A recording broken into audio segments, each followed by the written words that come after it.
Gracious, y'all. Goodness gracious.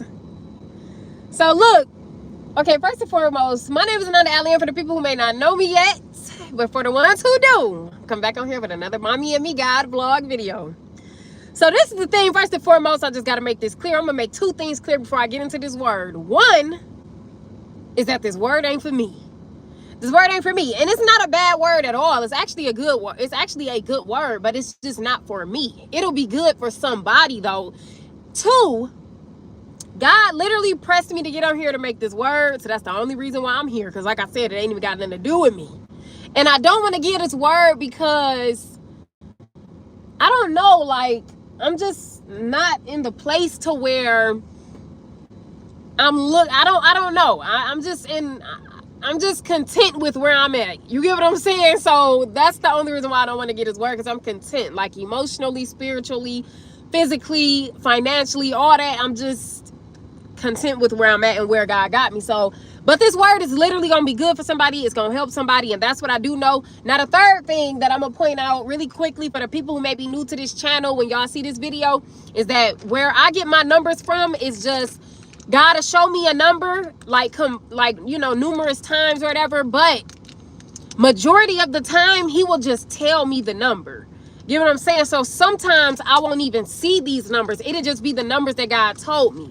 Then I'll go into worship and then he will lead me to the passage that he wants me to connect with those numbers. So I'm just clarifying that so that nobody gets confused with the people who do angel numbers and like they Google things and they use all these like cards, altars, whatever it is they use. So that ain't got nothing to do with what we do over here, all right? But this channel will be bringing a dent in that whole angel number society. That's what I do know. So that's why I go ahead and still put the numbers in there, because the words that God give me, they ain't got nothing to do with the angel numbers. So that's why I go ahead and still do my work. But either way it goes, we're going to get into this word and we just going to see what God gives us, because this is crazy. And it ain't, like I said, it ain't for me. So we just both going to have to be surprised as we get through this.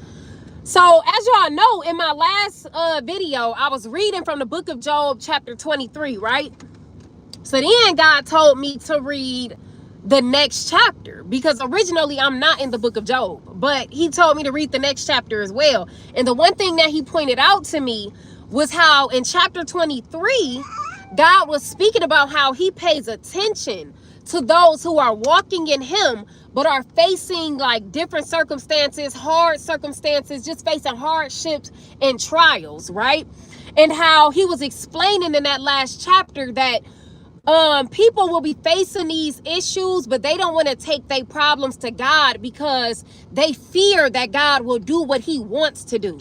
So they feel like God is going to abandon their issues and just go about his own plan. You get what I'm saying? And it kind of turns away the children of God from actually taking their heart and their worries and their concerns, their pain to God. You get what I'm saying? So hopefully that makes sense. But what he showed me was that in this chapter, he wanted to expose how he addresses these wicked things or people that do wicked, right? Because the children of God, what I've noticed in the body of Christ is that the children of God, they believe that things be against them. They always believe that God is against them. See, and this is what God is clarifying. He wants to draw a line and he wants to paint the picture of who he is truly against. You know what I'm saying? He wants to paint that picture of how he treats his children versus how he treats the ones who are not his children. Because see, this is what often happens. The children of God will believe that God only chastises us and that he doesn't work in their favor. Get what I'm saying? So, ooh, Jesus, he is bringing a clarification of who he truly is as a God and as a father. So we're going to get into this chapter, y'all, because he told me to read the next one.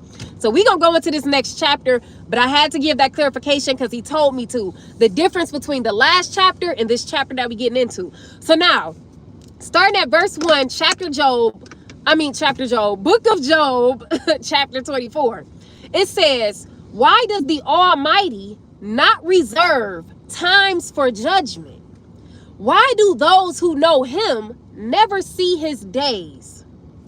They asking questions. The next verse, he starts to speak.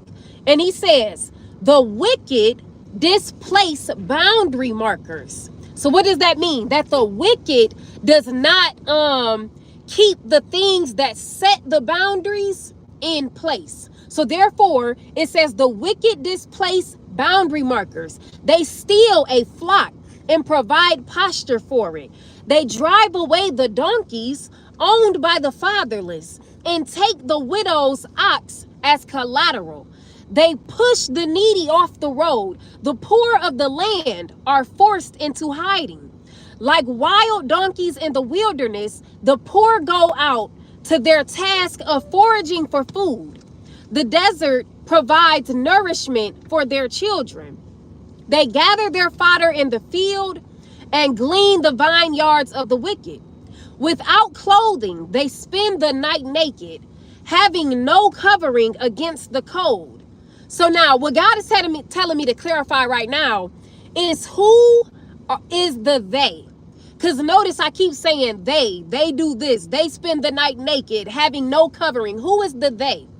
He is saying the they is the wicked, right? So let's keep going.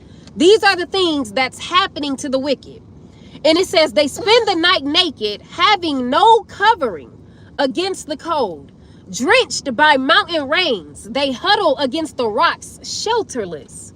The fatherless infants is snatched from the breast. The nursing child of the poor is seized as collateral. Without clothing, they wander about naked. They carry sheaves, but go hungry. They crush olives in their presses. They tread the wine presses, but go thirsty. From the city, men groan. The mortally wound cry for help. Yet God pays no attention to this crime.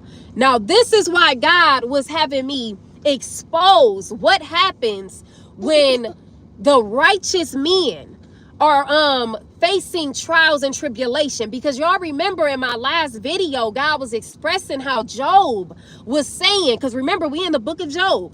So Job was saying how he was fearful to go to God because he said that God will only do his desires.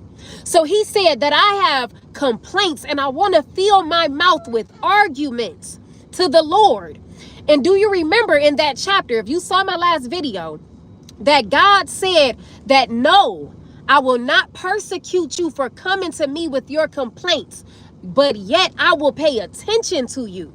But do you see in this chapter how God is saying, this is what it says. It says, yet God pays no attention to this crime. I'm sorry, y'all. My baby woke and she needs something. Okay. I don't know what it is she trying to get out of me because she already ate. She didn't ate. She didn't got changed. I don't know. She just want me to probably, I don't know, cradle her or something. But either way it goes though, it says, God pays no attention to this crime. Now, what is God saying? I'm going to keep going because it says the wicked are those who rebel against the light. They do not recognize its ways or stay on its paths. The murderer rises at dawn to kill the poor and needy, and by night he becomes a thief. The adulterer's eyes watch for twilight, thinking, no eye will see me. And he covers his face. In the dark, they break into houses. By day, they lock themselves in, never experiencing the light. Now, this is the thing. God is saying, remember what he said in the beginning of this chapter. I'm going to go back up to the top. Because remember what he says. He says, why? This is the very first verse. He says, why does the Almighty not reserve times for judgment? And he is telling us why he doesn't, right? Not that he doesn't come up against this, that, and the third, but he is saying why he doesn't. And these are the reasons why he don't. Because he is saying, when the righteous cry out, which is what he explained in the last chapter, he said, when the righteous cry out, I come to help.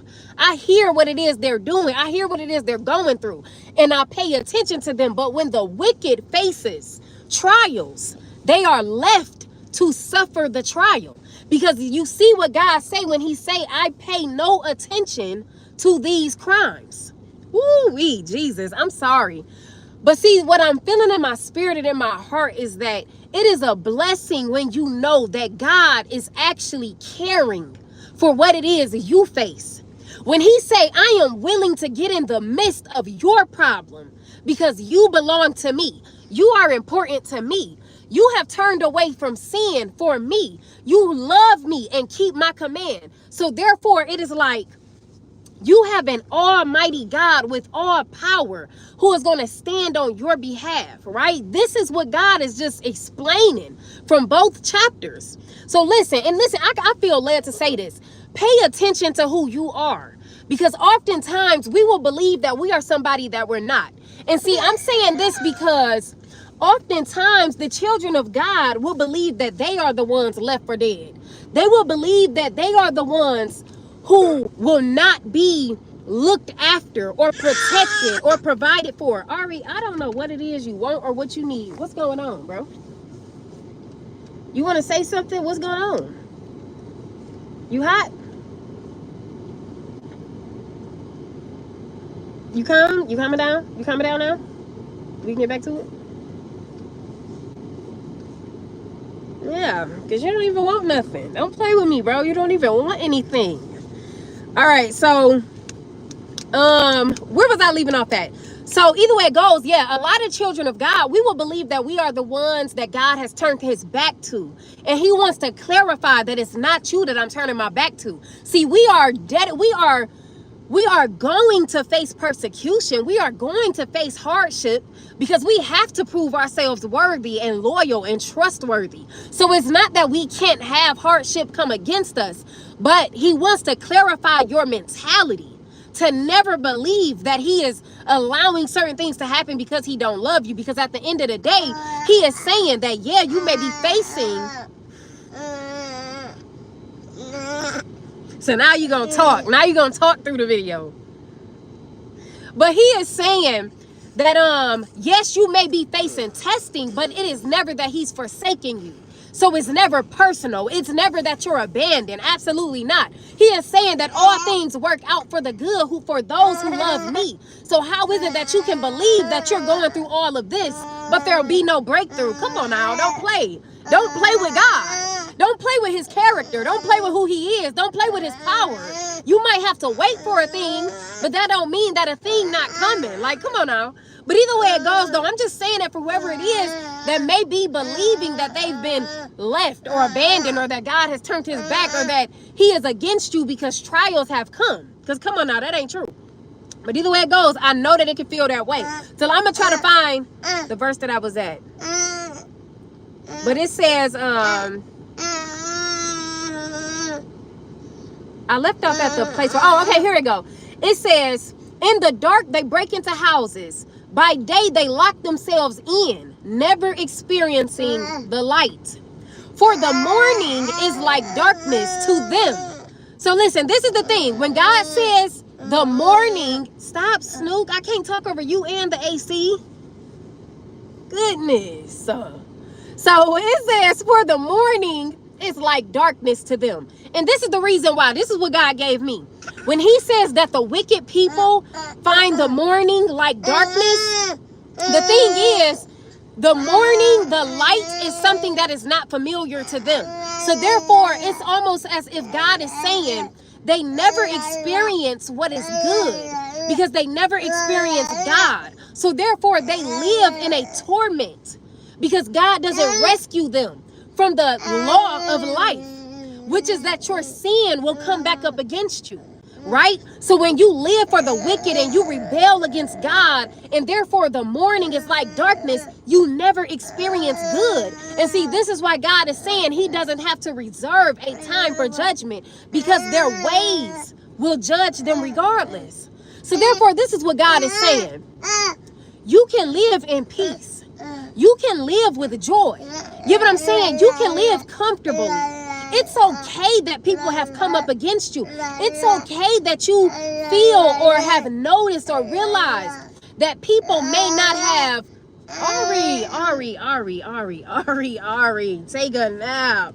So y'all should have did this when you was napping. Yeah. Yeah. Because you just want mommy to talk to you. Yes, you do. You want me to talk to you. I know. I know. But I'm not talking to you right now. This is big girl conversation. But either way it goes, I'm so sorry, y'all. So this is the thing. They never experience goodness. You get what I'm saying? So this is why God is saying you don't have to worry about people who are not, I'm sorry I gotta word it this way, but you don't have to worry about people who are not in your bracket.